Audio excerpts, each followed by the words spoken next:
Good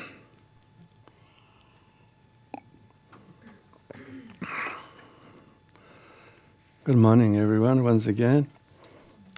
I know there are quite a few of you here, as well as many who are tuning in to listen to this understanding. Recently, we have witnessed a big calamity as a result of bushfire. And of course, it has brought up and created a lot of problems and sufferings to many, countless lives. And so,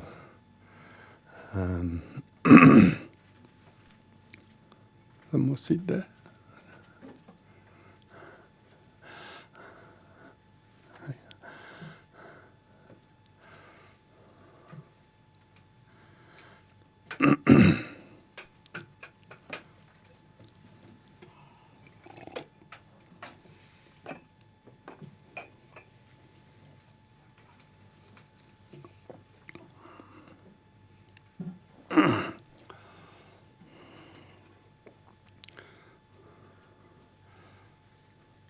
Natural calamities, of course, affects everyone on many different levels because it happens to your environment and all the directly associated surroundings and inhabitants, even animals, wildlife, as well as people.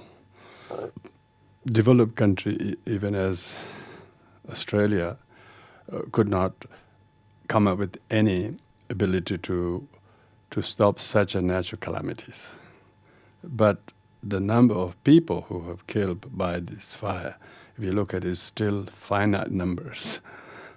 But the number of animals and voiceless creatures who gets killed is countless. Just, I think we're talking billions and billions.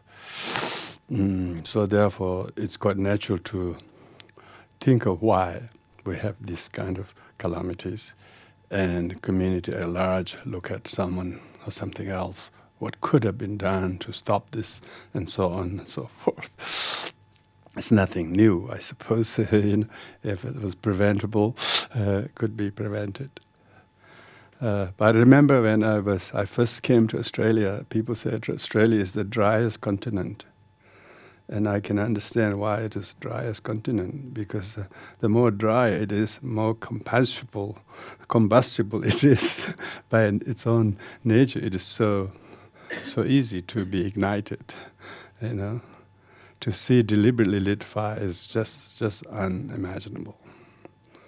To be burned by lightning and because of the heat and temperature and all the drought, so many droughts. So of course there are many external factors. So the problems and sufferings caused by elements has many levels of interpretation. In many ways, when the nature causes such calamities, at least no one is fighting at others, but they know something greater than people can do, and it brings a lot of goodwill, as much as helplessness, hopelessness. Even fighters to the fire, even those people who are skilled to fight fire, are very much incinerated by the very fire. So that shows the ferocity of the nature. And they have many gears and many instruments to stop and to do all, but even the very instrument became cause of the fire. So we could see this amazing kind of inevitability and helplessness of the fire and its fury. People call about the fire of the end of the eon. In Buddhist, we talk about the end of the eon fire that will burn the whole world, or end of the eon water that will flood the whole world, and end of the eon cyclone that will burn everything. So they're all these sort of things are already found. But what we can best do today, from my point of view, is to understand the sufferings in general and therefore immediately caused by fire. Buddha had a lot of things to do with fire and nature. His own life got attacked by many things like fire. His own envious cousin went and gave intoxicant to elephant and put very dangerous weapons on the elephant's trunk and let it loose in the street, seeing the Buddha was coming to beg alms, and. Of course, the elephant would destroy and kill everything on the road, so it would give no chance. But the Buddha was the only one walking on the path, and then it was coming. The elephant was charging to the Buddha, and Buddha, with his compassion, felt what must be like to be an elephant, let alone intoxicated. And on top of that, put this terrible weapon and then charging on someone. And he, with infinite loving kindness, put his hands towards the elephant like this. And for some reason, from the 5 fingers came 5 flames of fire. 5 flames of fire. Some say 5 lions. Anyway, the elephant just completely calmed down and kneeled down and become free of the intoxication and dropped its trunk, and of course gave up doing anything harmful or destructive. Another reason, that was one incident, but the main incident with the Buddha with the fire was that when the night before his attainment of enlightenment, he was attacked by the demon and the Maras out of enviousness. And they brought so many weapons. They hurled so many weapons. Huge mountains, rocks were hurled on him. Many burning fireballs were all thrown to him, and shot many arrows which has a lot of flames, and all was charged, attack him. But while he was on the eve of his enlightenment, so it could have come at a better time. So what is called as the conquest of the Maras. But it's seen that all of those weapons that were hurled to him, including those fireballs, all became flowers, became suspended in the air. And of course, the fire didn't touch the Buddha, let alone any weapons. So why I want to say this is, in Buddhism, we say there is suffering, but suffering is not bad in itself. Only suffering is bad if we don't understand it, and we show maybe anger to suffering, may it be fire, or to the authority, or to these people, or to that people, for whatever. Even those who lit the fire. That would not solve the problem. Even we know someone lit the fire, but if we are angry at them and we did something very harmful to them, still it wouldn't really extinguish the actual fire. It only would cause more fire. So in Buddhism, they said there are 2 types of fire. There's external fire, internal fire. External fire is an element, so it hasn't got any mind of its own. It has many other forces that, if you really think the fire is a dangerous thing, which actually is in a country like Australia every season, like we had to, our last year's White Tara retreat was disrupted by this fire, and this year we had to postpone altogether. So from that point of view, you can see you have to cope with it and deal with it one way or another. So the external fire has its own power and its own ferocity. It's its own causes and condition, as we mentioned, how dry the continent is, and so on and so forth. But the inner fire is the anger. At least the external fire has a season. On the other 3 seasons, nobody have get burnt by that fire, because there is no fire in summer and no in the winter and spring and other 3 times. There's no danger of the fire at all. Nobody get burnt. But most of the time, people are burnt mostly by inner fire, the anger. Yes, it doesn't know how to respect season. If anger only did come in summer, that would be good, Then we will be all happy and singing rest of the 9 months a year. Most people are burned by the anger. More, This is not extinguishable by helicopters, water bombers, So therefore, that's a much harder fire to detect, and no fire, it cannot be extinguished. So that therefore the suffering must be understood. The fire, if it's fire is an immediate cause of suffering, like the burning, of course, you have to make preparations for the fire season, isn't it? Those who do a lot of preparations, yes, they are protected. The fire breaks, or removing of all the combustible leaves, everything lying around. If they did that, because they are preventing the causes of the immediate causes of the fire. Yeah, we're talking about So if those things things are taken care, there's even in fire season, then the fire wouldn't affect the people. But how much kind of a care that we do, how to prevent anger, If we don't understand the suffering of fire, we don't understand suffering of anger at all. So therefore, Buddha said, you have to extinguish the fire within. Fire within you have to extinguish. Root cause of the fire is our own anger.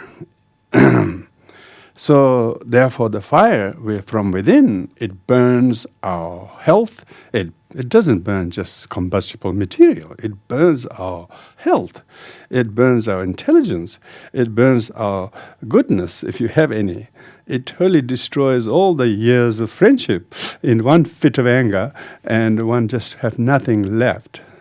And yet people don't realize how many times they have been devastated by their fire of anger.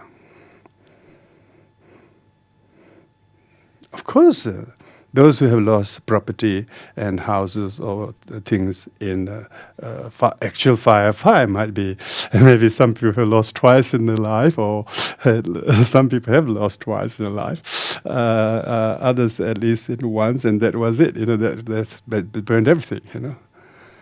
But actually, if you really look at those people who have lost everything in a fire, in Buddhism we believe that if you lost everything in fire, it means this was all your karmic debts has been burnt, and all the cause of discord and conflict and fighting and greed and all of that wasn't worth in the first place. Once it's destroyed by that, you will have a humble but fresh start. You will start discovering the goodness of many generous people. All the tons that you saved and got burned didn't give you happiness, but little things they gave from their spare things in the kitchen, those things you bring enliven the humanity, and you realize that it is not the material things that is the real cause of happiness. The real cause of happiness is kindness and generosity. Therefore, real cause of suffering is not fire.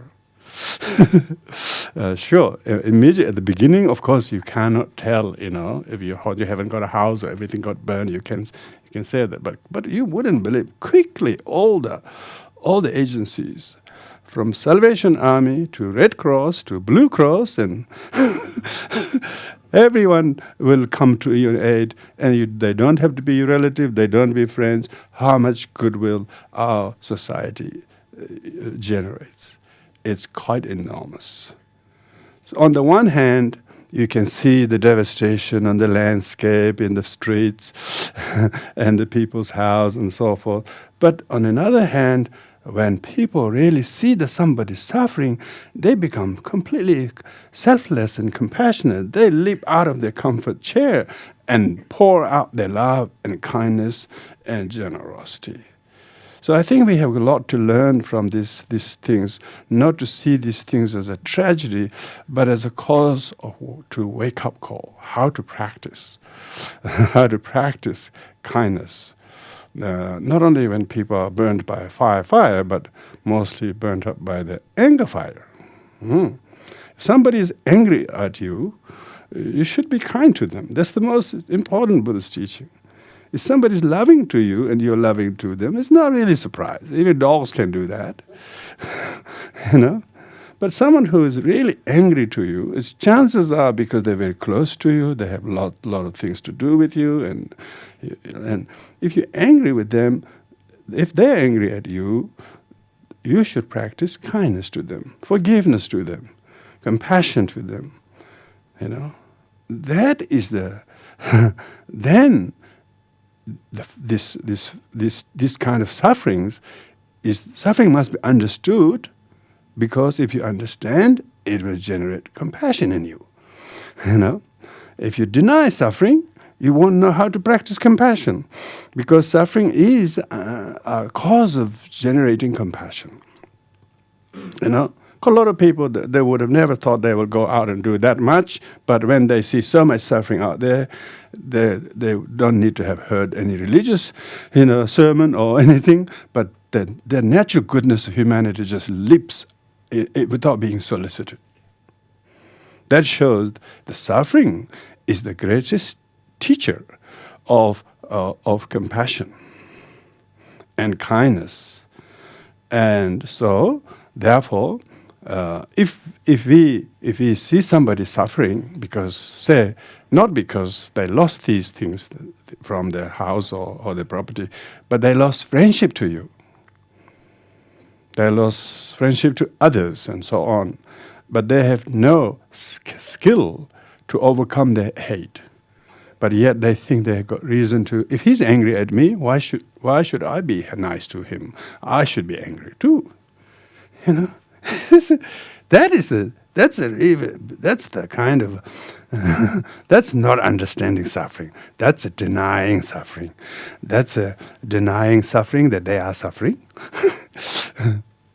And maybe it's not entirely our fault. Usually aren't, and they also don't think so. But they may behave in a way that it's your fault.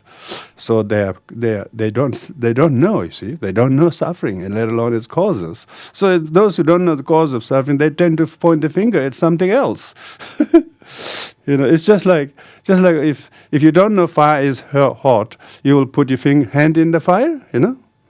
Well, it might be nice to. But as soon as it burns, you will stop putting your hands in the fire. It's a good idea. Good idea to know that fire burns.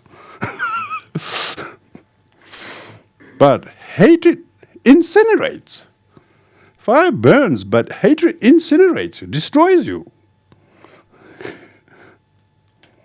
Hatred destroys you. That's why in Tibetan Buddhism we have lots of Buddhas and deities and standing in inferno fire. They say you are in inferno of your hate to him or her about that miserable thing. You still think that's their fault. You don't realize your own lack of kindness, lack of compassion, lack of understanding is make you justify you to be angry and think they are your causes of misery. But your own anger is burning you more than they destroy anything. So they use visual dharma in the deities and the depiction of arts, how people need to look after themselves from being burned from the inner fire. And therefore they go for refuge. If there's a fire, they usually tell you where should you gather. Yeah? They tell you where you should gather. They say assembling place. It's so cute. I used to, when I thought, I remember somewhere when we assembled, we were doing something like this, and all of a sudden we have to be briefed about where is the assembling place. I was thinking, where in here? They say, where should we assemble? Just in case there's a fire, we could assemble over there. Means refuge. It means refuge. Means refuge. Yeah. So where should we take refuge? If you think the fire is in the anger, if the fire is in your heart, and where should you assemble? Where should you assemble? Gather yourself together. Yeah. So it means you should leave. You should leave where the place is burning. You should go somewhere that's safe. So you should leave hatred. You have to leave the story that you tell yourself why you're angry. Because you're not leaving that, you haven't gone. You haven't gone, you are stuck in the fire. Therefore we call go for refuge. Go means depart. You got to leave the story. You got to leave all the things you're telling yourself as the cause of your sadness or upset. If you keep telling the story, even externally you're doing Buddhist things, it's superficial. It's just culture Buddhism. Real Buddhism is to go for refuge and act like you have. Somebody might be angry, but you have compassion. It's your friend. It's your mother. Or it's someone who's really important in your life. They have suffered more for you than the suffering you think they're giving to you because of their anger at you. Then you don't have to live in bush to have bushfire, no? No? Bushfire only affects people in bush countries, but the anger fire affects everyone who live in the cities. So in Buddhism, Buddha likened the suffering as the fire. The cause of the fire, the origin of fire, is the combustible material. Your vulnerability to get upset and why did he do this to me, and then think there is a multitude of reasons, us becoming so negative and aggressive towards them. This is destroying your immune system. This is making people who can't sleep. This is why you are having a huge number of health problems on top of others' health problems, because you're basically burning from within. Where is your assembling place? See? Find a place to assemble. And so that tell where is the exit door. Get out of that fire of anger.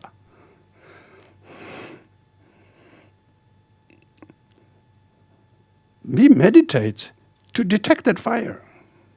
We sit there, try to sit still, posture and keep quiet outside and sit still and eyes up close and watch the breath just to detect the fire, Detect the fire. If there's fire, you just snap it.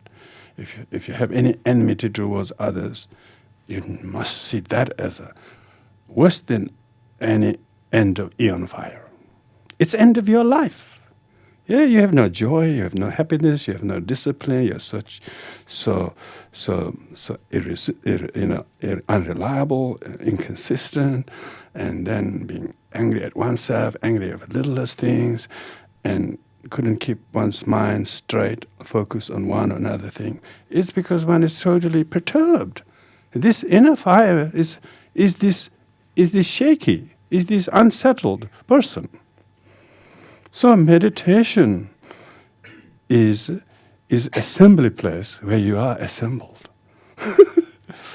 When you assemble every Sunday morning here, or every morning at your home, half an hour, whatever, you attend to your prayer and meditation, try to detect the fire and snap it off.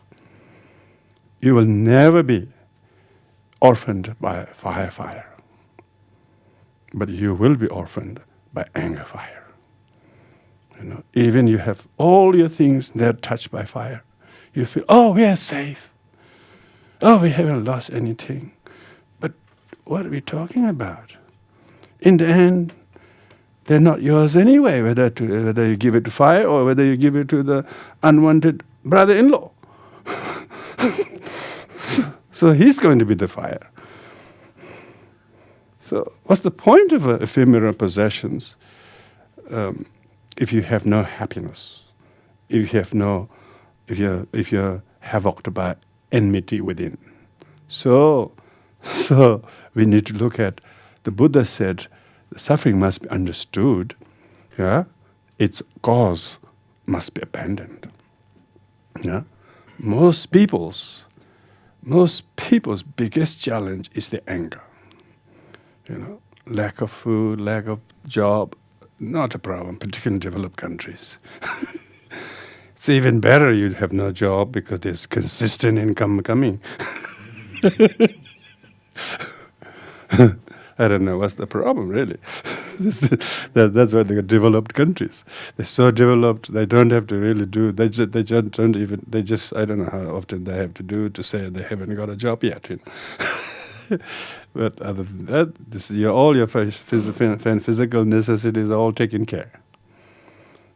But poor me, and poor me mentality, is burning. It's burning their peace, and no appreciation. That's a real drought. This drought is lack of gratitude. People who have gone through devastating, like refugees, we're lucky because we lost everything. And then at least we now know what's like to lose or not to have anything. Because then anything is really good. Everything little is very good. Because you thought it was all yours, but because even yours aren't yours, When you're so drought-stricken by lack of gratitude. That's a real fire. If you have gratitude, then there's no combustibility. There's no poor me, this happened to me, and so on. So it is said that, how are you, he asks usually. And people usually say, I got this condition, I got this appointment, a doctor, this. Your whole life is doctor's appointment, Particularly those who are senior. They have no job, but they have just appointment after appointment after appointment after appointment. So they're very rich. They're rich. They have so many appointments. And they must be paying for it too, They say, it doesn't matter how bad your physical conditions. Mahayana says, if you're still angry, then it's bad news. How are you? I'm very well. Nothing's wrong, but I have no anger. If you have no anger, then the best wellness. Then that's the best wellness. The best health is the lack of anger. Even meditation is so to allow to do that. Even discipline, even prayer is all to facilitate how to weed this terrible, obnoxious weed growing in your mind, that anger. He did this to me, and then poor me, and this sort of list of things why you're angry at something. That's a real fire. Cannot be extinguished. Even firefighters can't fight. That's why you have to be a Dharma soldier. You have to assemble regularly. You have to have a cushion at home to assemble your body. That's my assembly place. And maybe you can draw a little map of your house and draw the meditation room, my assembly place. Yeah, this is my exit door there. This is where I assemble.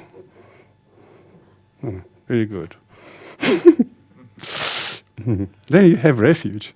You have when you're doing daily meditation, you will see your thought about someone's wrongdoing or alleged wrongdoing completely changing. Of course, everything's changing already, but your mind is not refusing to change. But when you are sitting there in the assembly place, sacred effluent, How often we should go to the assembly place after this session just to see what's there. Just stand there for a while. But it's only relevant when there's fire. What if it gets burnt first? Then where's the assembly place? Yes. We're talking about how to understand suffering and what it gives to us. Suffering teaches us how insignificant our suffering is when we really understand the sufferings of others. When we deny suffering, to yourself suffering, then you can't see other people suffering. Poor me, that's it. First, poor me. Poor me, that's right. But when you are able to understand the nature of existence is somewhat some kind of suffering. It's just questions of what you're learning to do with them. Are you practicing more compassion through yourself or your past? At least practice compassion to your past. You're still not reconciling with your past. You're still angry what did or did not happen in the past, aren't you? See, that's the problem. It will affect your day-to-day well-being now because you still are not making peace with your past. So, the fire is still raging about the past. One hasn't reconciled with the past. I call this self-tonglen. You should practice self-tonglen, meaning do tonglen the past self, first of all. And don't try to do tonglen with others when you're premature. You can't tonglen. When you can't handle a little, even a small kind of reaction from people, you become very, very impatient and angry. How could you actually do tonglen? Don't pretend you have some. First, come and make peace with your past. Extinguish that fire. Because unextinguished fire of the past makes oneself a lot more vulnerable, a lot more irritable, perturbable, very vulnerable. Those who have made peace with the past, then small things that happens becomes quickly extinguished. You don't even have to go to the assemblage room. You don't have to go to the assembly place. You can prevent them. You can put smoke detectors. Yeah, you can put smoke detectors. Yeah, that's a good one. And you have companies who will remind you to change them every few months. That would be good. Maybe that's my duty. Practice meditation. Do it regularly. We got the best battery. This is best smoke alarm. Things like that. Hello, alerting system. Commitment with your meditation. Take up is no great loss. It's a great gift. And then you realize others who are difficult or lost those suffering, lost due to fire. You really feel like pouring out, doing something what you can do within your own capacity. Otherwise, the fear of almost like, what did we do to deserve these?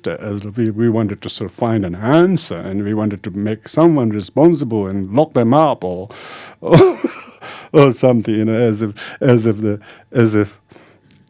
the poor prime minister. Of course, he could have been a bit more whatever he has to do as a role he plays. But when catastrophes strike, then the people will look for someone to bark at, And that's people have only learned how to do that because they never looked within themselves how to deal with it. Sure, that kind of fire, it's just, you can see this. It's so catastrophically powerful, And then people praying for rain, and the rain came, and then another catastrophe. Yeah. 300 calls came last only few nights ago because of the flash flood. So what can the God do? Oh, one moment they want this, one moment this. They don't know how to make their mind up. Press the button for the fire, press the button for the flood. What can they do? As if there's some external God or people do. So many complex causes and conditions why there is. We live in such a affluent society. And and probably there are many understanding how the traditional people used to manage fire and so on. But we have only learned to exploit the nature first. The cause of the anger is desire. No? There is no fire of anger unless there's a greed. When the whole society is wanting to extract everything for their consumption from the Mother Earth without any respect, how to allow her time to regenerate, how to give space that may be too crowded, too much for here, too much for there, without any kind of consideration. Everybody want to move to this room with the best view. Where the room with the best view becomes first place when it's burnt, what are you going to do? Yeah, everybody wanted to go live near advantageous places where there's nice view, near the bush, they call it. Yeah, near the bush, you get bushfire. Near the sea, you get tsunami. And top of mountain, you get hurricane. Near the volcano, you get volcano eruption. Mother Nature has her own ability to act, you know. Yeah. And then when you watch on the television, they're all about updating what's happening. They say, how many houses lost. And then there's a little note saying one man got attacked by a shark or something. They never report how many sharks got attacked by men. This is the problem. This is what I'm talking about. How many sharks get killed every day? They never say. How many sharks have to kill to sell those shark fin soups? Gosh, humans are completely negligent on one side and then uproar on the other. Karma would not allow us to go like that. Whether it's collective karma, the fire, or tsunami, whatever, individual karma, definitely it's what we call karmic debts, collective karmic debts, that we take so much greedily from nature. We want to give very little, even if there is a lot of intelligence and science and facts and data, what we should do. All the multinational gets to influence all the big people, and they do that.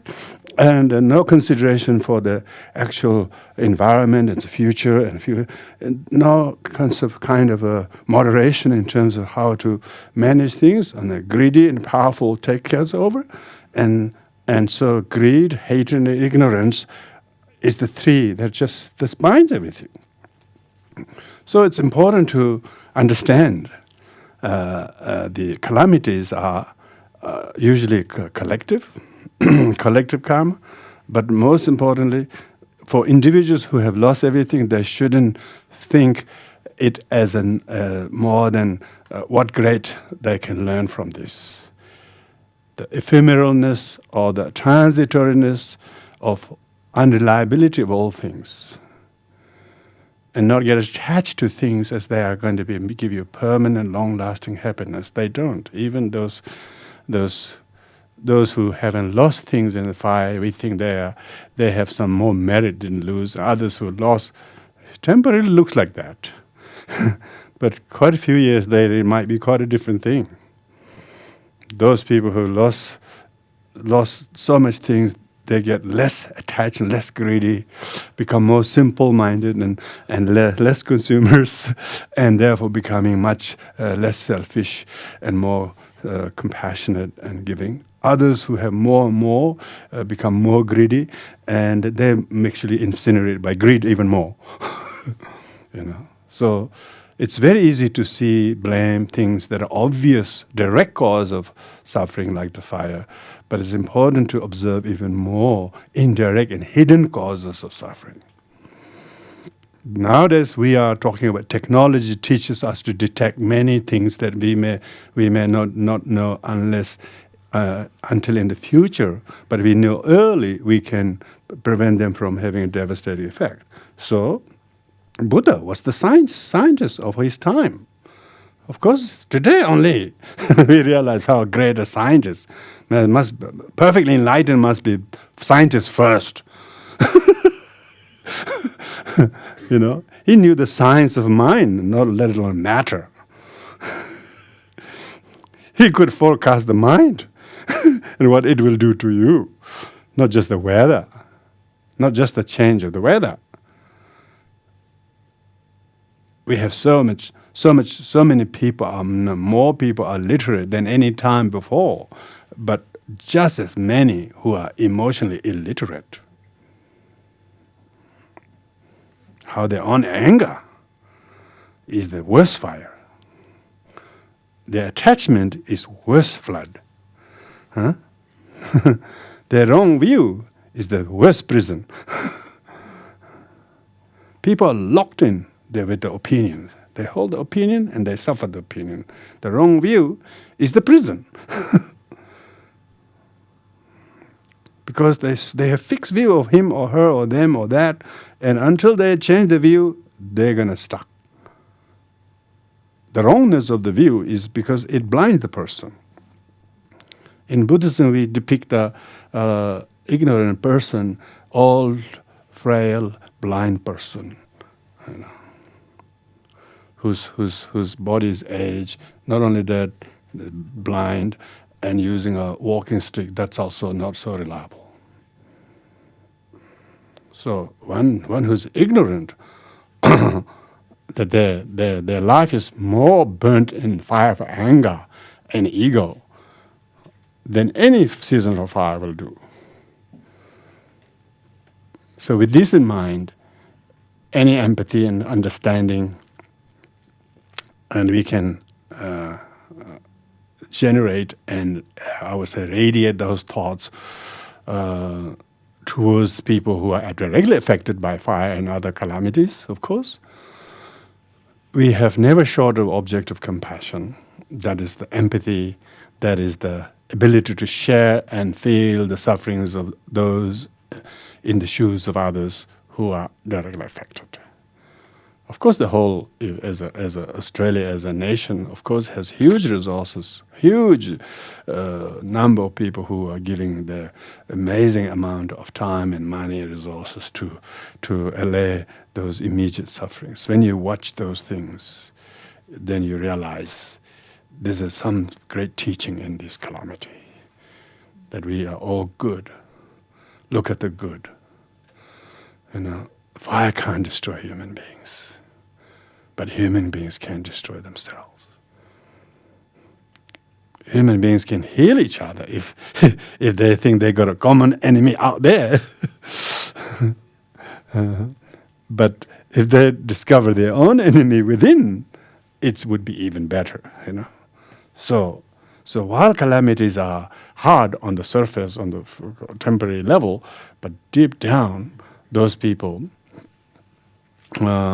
who have gone through worse than losing all the property in fire.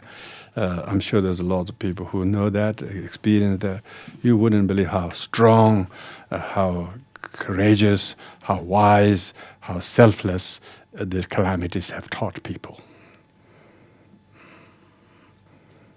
We don't grow in comfort. In crisis, we can. And you can see, you don't need indoctrination to people to practice kindness. As soon as they see the suffering on the screen at home, let alone going there, what's like,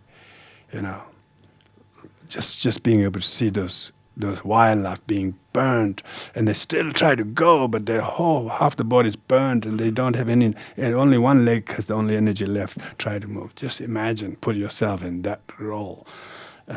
What's like to be. And then it shows us how helpless. They haven't got an assembly place. Why only 28 people died and the rest escaped? Because they all went to the assembly place.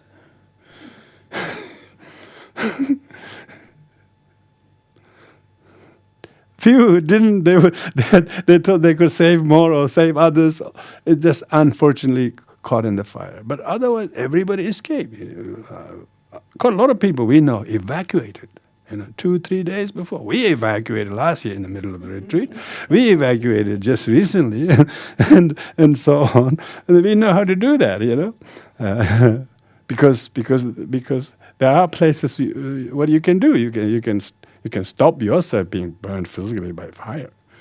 What are things really not important? Life's more important. But for what? The head? What is important? The good heart is even more important. What's saving life? Stopping life being burned in fire. Of course it's good. We say, oh, he's a savior. But why save all these angry people to remain angry? If we can save everybody from anger fire, that would be a real savior. That's what we call the Buddha. Buddha is the savior because he teaches people how to wake themselves up from within, from the slumber of poor me and that anger. So meditation on the sufferings of others. We usually do this even without seeing this calamity. We deliberately meditate as we are in a hungry ghost realm, where the whole place is completely desert. It's so hot that even the moon is so hot, let alone the sun. The sand, of course, you can't walk on its face. Everything you touch is burning, basically. And that's the realm of the hungry ghost, hungry ghost. And not just for one season, not just for one season. Throughout the whole long life, hungry ghost.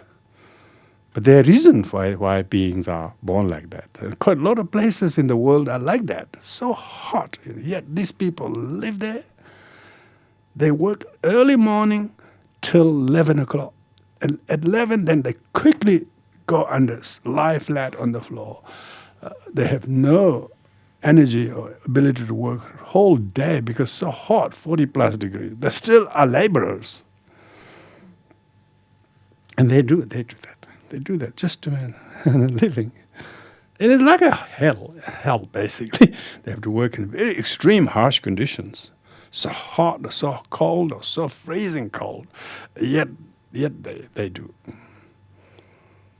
So these kind of outer conditions are great kind of reminders of how many people in developed countries are feeling those calamities in their mind.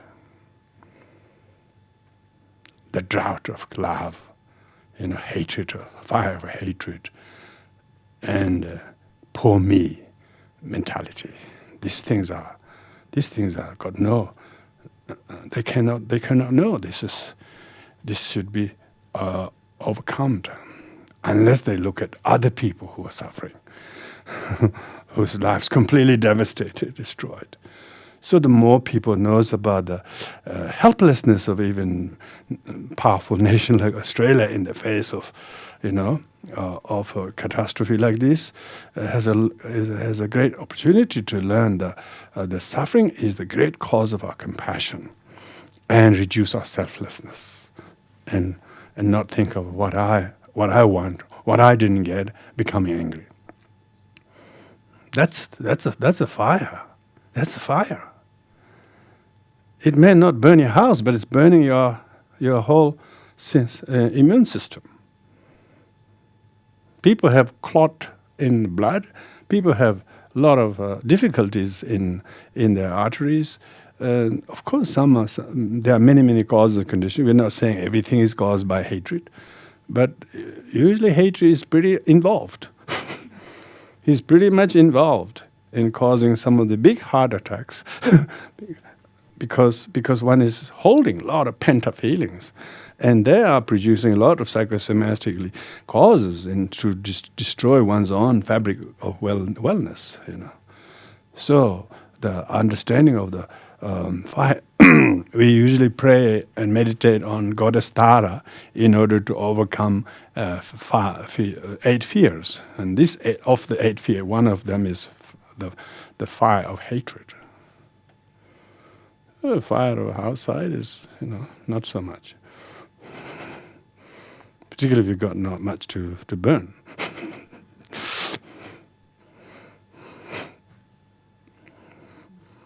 But if you have hatred, wow, no firefighter can extinguish that. So one needs to look within and find yourself. Find yourself and assemble with yourself, and not feel empty or feel alone or looking something or always outside.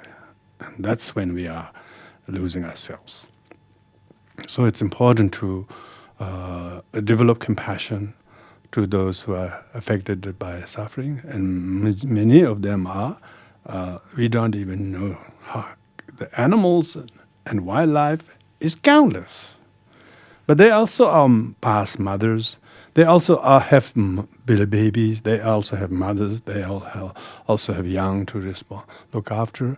And maybe the youngs got burned before themselves, And so they are not some no one who has nobody. They also are someone who cared for their other. If you can see the injured animals, they go and try to help the other who are more injured. So the goodness of the kindness is there to be witnessed. But if you really look at the overall goodness, I think we should say overall goodness that this kind of natural calamities generate, makes us to find hope in humanity. Then you realize how selflessly those people did this, are doing this, willing to do that, and continue to do that. Why? This is motivated by unimaginable suffering they thought did not exist. What if they can think like every day, there's so much suffering every day? Or everybody will do a bit more kindly.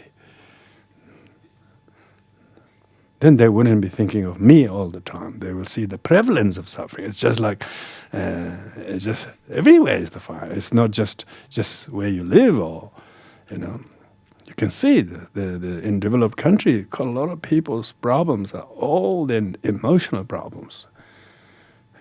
Particularly anger and craving. I want this, and you didn't get what I want, and then you're angry. It's simple as that, childish of childish. And nobody teaches them that's the cause of suffering. They're all given toys and materials to shoot at things.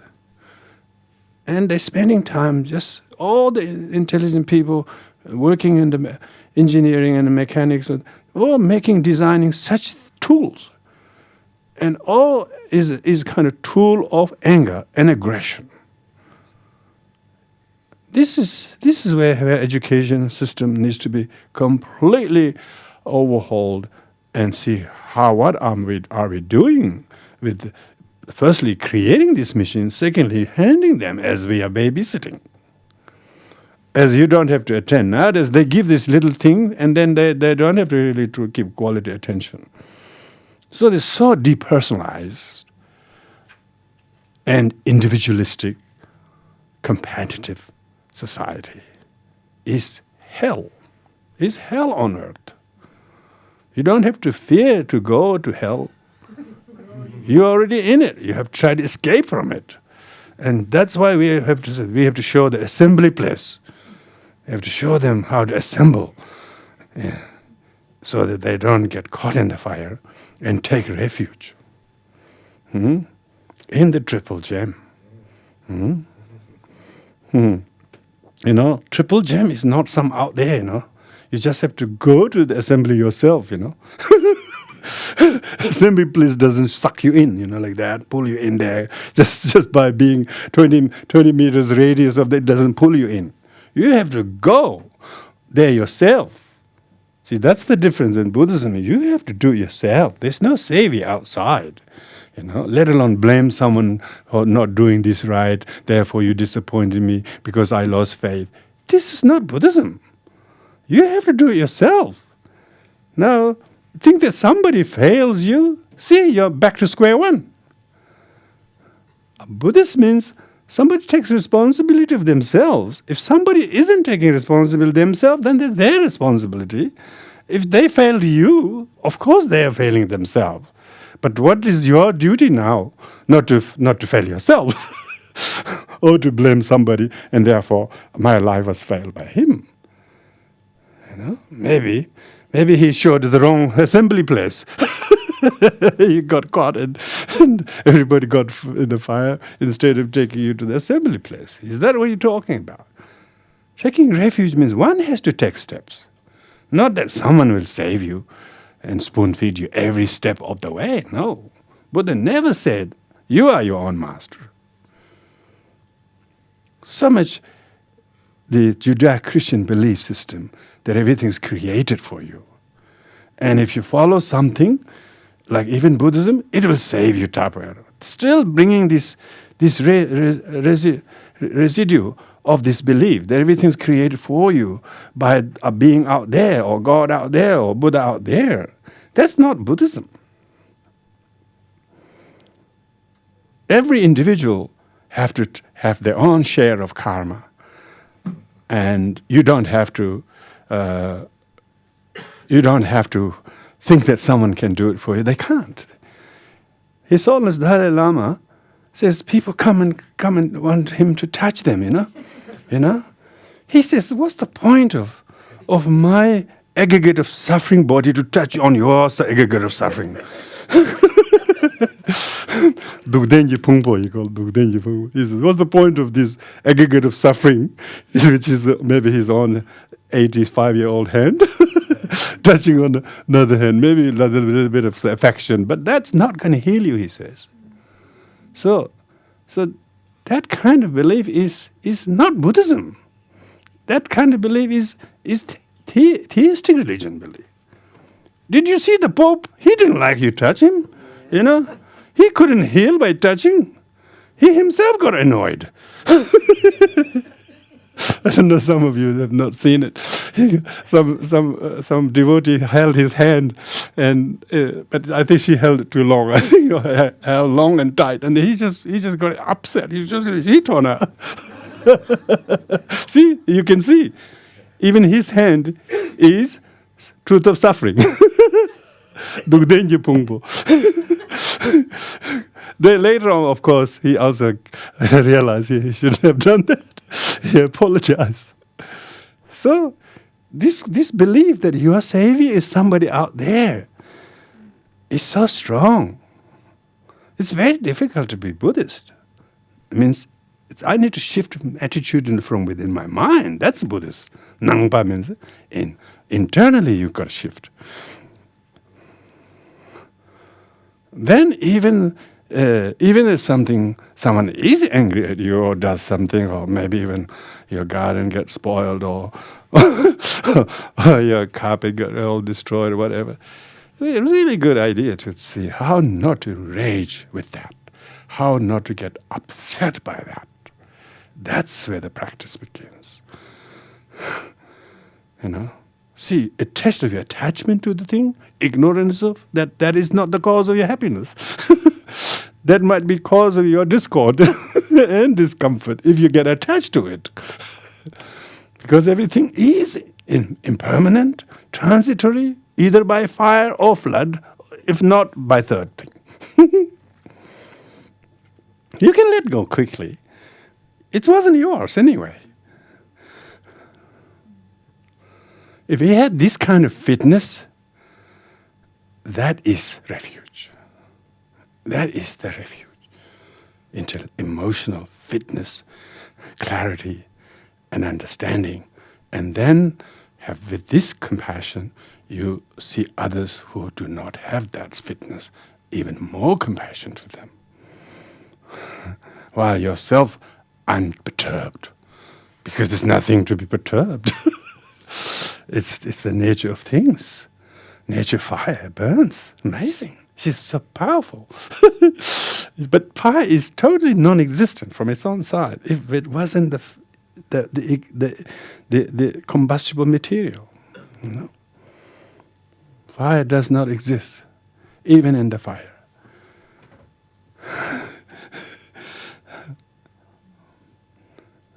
But what we attach to will make you feel that you haven't snubbed yours.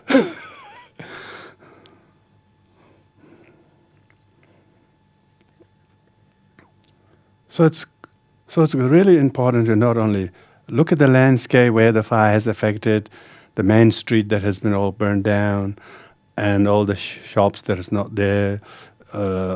It's a whatever. Whether your grocery bills will go by 40% next few months, it probably will. They're saying you shouldn't be frustrated or angry, but you should feel, wow, Some people who take the liberty to grow the back-breaking job to grow the vegetables, they're still doing it for me. They're still doing it. And bring all of the way to put in the shelves. I can just easily get it. What would be like to be destroyed, their profession? Then we won't have any vegetable to buy, even with the thousands of dollars. Like in a wartime. Then people really realize how precious even the small things are. So it's very important. They got a lot. That's what I'm saying. The impact of this shouldn't be just how much we have lost, but how much we can gain. Opportunity. How much we can create opportunity to gain spiritually. Again, spiritually, amazing. My father, who died now quite a while ago, he told me that after we lost our country and become, he knows what he lost. But he knows he's happy that he lost all the things, because most of the things that he had was cause of misery. His profession wasn't a good one. It was terrible. It was difficult. As animal husbandry, you have to make a living by raising cattle and feed your 11 children, and you have to. One as a head of the family have to just all make possible. And now when all of his animals, all his land, everything got lost or robbed or whatever, when he arrived in a yakless, penniless in another country, and then of course he was still angry or whatever, But later on he said, wow, I'm so liberated now. I don't have to bind a mouth of another yak. Suffocate him or whatever, I don't have to do it anymore. They totally liberated me from that. Now I can at least have a good perspective of whole life. So when you're able to do that, it takes such growth-providing thought. It takes a while to come. But if you become more exposed to teaching like this, we don't have to wait until cows come home to realize these things. We should predispose differently, What do you think?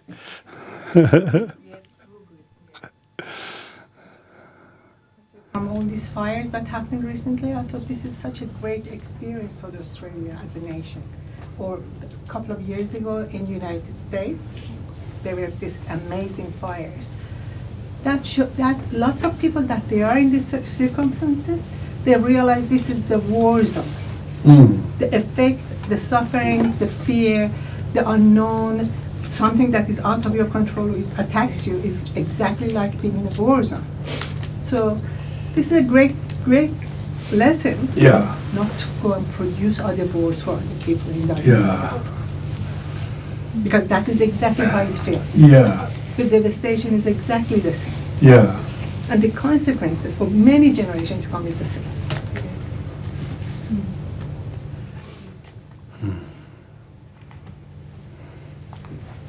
Yeah?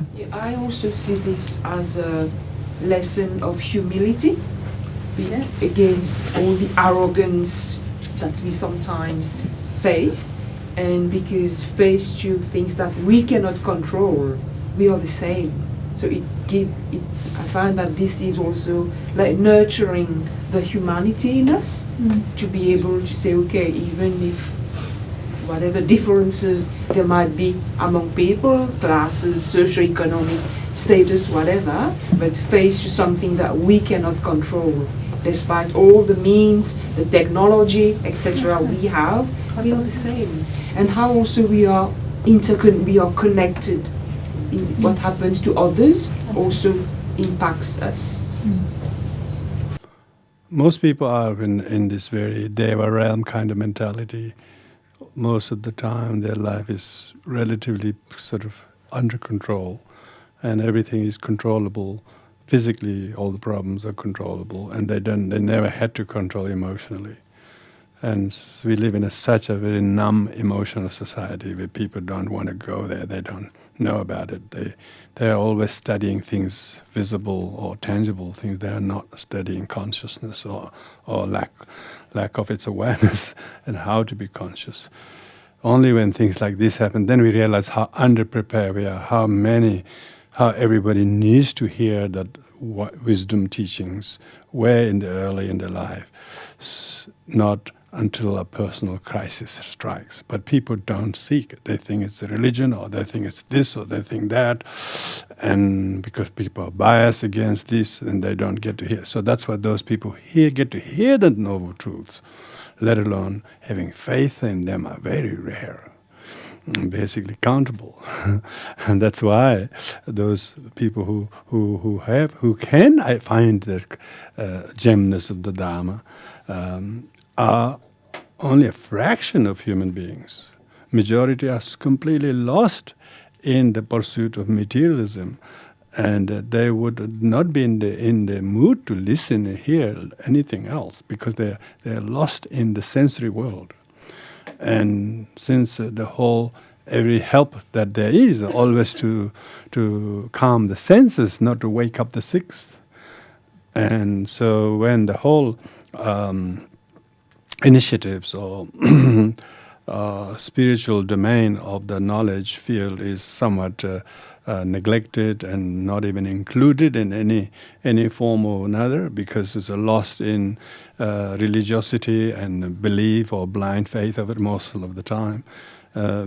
People have to be very, very karmically and intellectually, emotionally woken up to find the Dharma and truth of it, and then have the refuge, and then buckle up, and that every kind of shocking experiences are usually time that people really look for. And people don't find Dharma in comfort.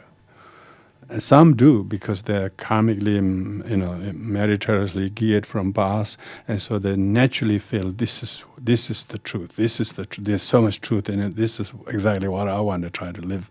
People have really only few people have that kind of predisposition. Others have to be sort of instigated by this kind of suffering. And a lot of the stories of the people who met Dharma and went into Dharma are those who thought their life was the only one that had such a catastrophe, unlike anybody else's.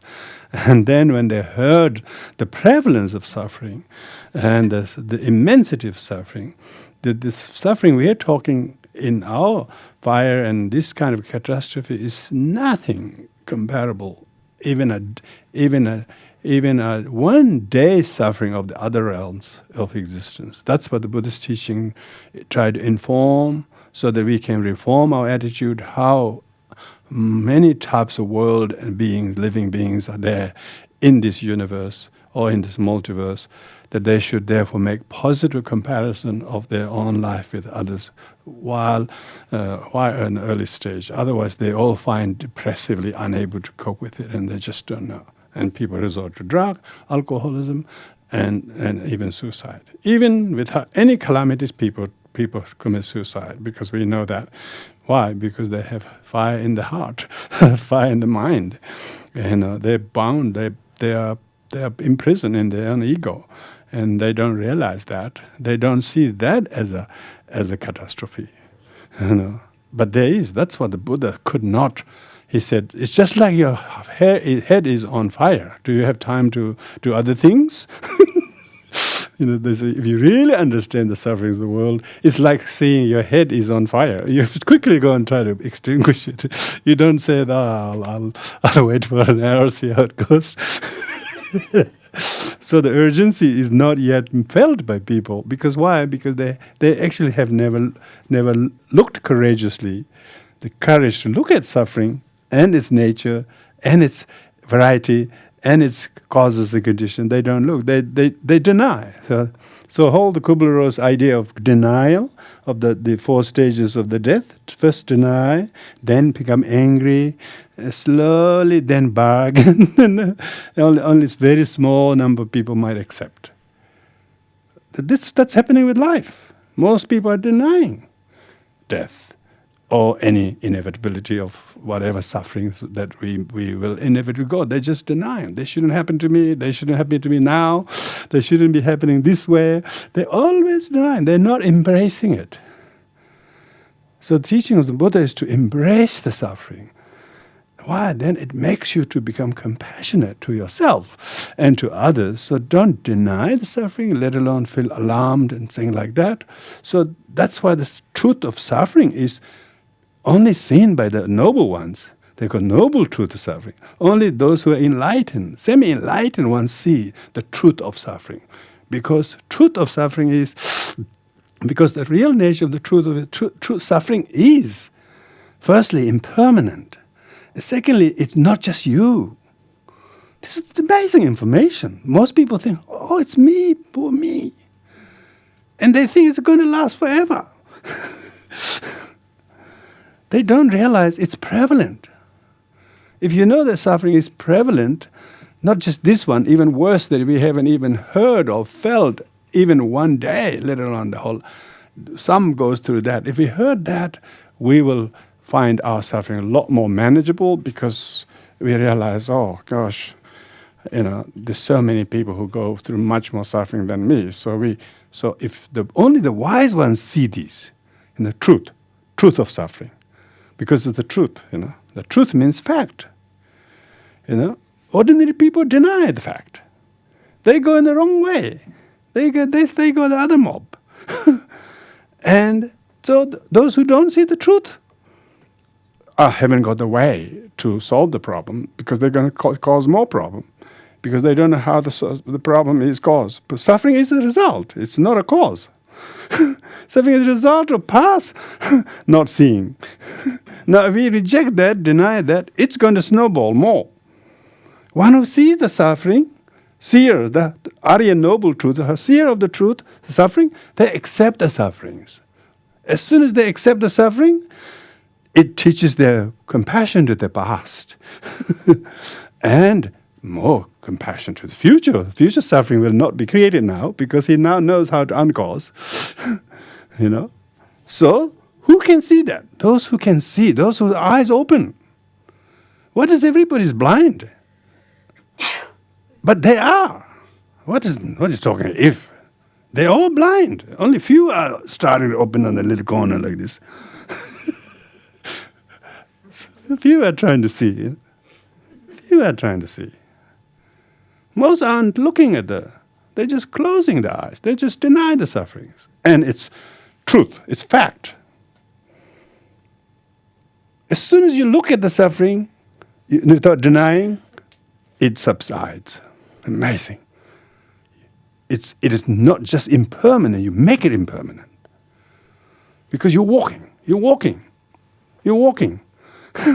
No, you're not just standing still, you're walking the path. Because of that, suffering reduces. There is no truly existing suffering that's increasing. Suffering is increased by the cause that you are not dimming. When you know how to dim the cause, the flame will die down. Yeah, look, you can try with a gas stove. You do this, flame goes up. You go down this. However much you push the matchstick, it wouldn't burn, I tell you. If the gas isn't turned on, you can't just put the matchstick. See? We think this one caused the suffering, the matchstick caused the suffering, but you turn the gas on. See, everything's interdependent. You know how to uncause the suffering. How could your cessation of suffering is only knowing what is causing? Then you can uncause it. So denial is cause of suffering. Because denial creates anger and negativities. Rest on top of that. When you accept your own suffering, then you have more compassion to your past that you didn't know how to handle it, and you cope better now, and then you're much more mighty to not to say poor me anymore. Look at the others whose suffering is like this. And as a result of that, it now made you to see the truth. They were so denied. And the truth is very painful. It's not sweet. Denial is really true. Denial is maybe a little bit sweet at the beginning. But truth is painful. Bitter truth is painful. But once you accept it, it becomes cause of compassion. You thought it was some mercy that enlightened or God or Buddha had. But where is the God's kindness and mercy? Where is the Buddha's kindness without suffering of the sentient being? No. A sentient being is the Lord now. Now your Lord has become sentient being because whose suffering now teaches you how to be compassionate to them. Even Buddha can't teach you except give you the password. Buddha give you the password. You got to remember it. You got to remember. When you remember it, you work with sentient beings. Then you don't deny their sufferings. As soon as you understand their sufferings, then your own friendship looms. And not because they're nice to you, but their suffering is teaching you humanity. And so that's what the suffering is in truth. It's noble. Because it makes the suffering turn to you, become compassion. Compassion is not an independent virtue. It is complete understanding of the suffering in its chemistry, its physics. And then, now what do you have? You are completely in the shoes of the other. And you have forgotten yours. See? Suffering is caused by self-grasping, not by suffering. So, because of that, truth of suffering must be understood. Its origin will naturally be dimmed and snubbed. It's amazing ability to, when you can put out the fire, it's such a great feeling, isn't it? Nibbana, word nibbana, nirvana means to put out the fire. Being able to extinguish the fire of ignorance, of this anger. When you can really put out that fire, then there's no burning. That's why nirvana is peace. Not because there was no putting out fire involved. It'd be pretty boring, I think. Being able to put out the fire is the peace.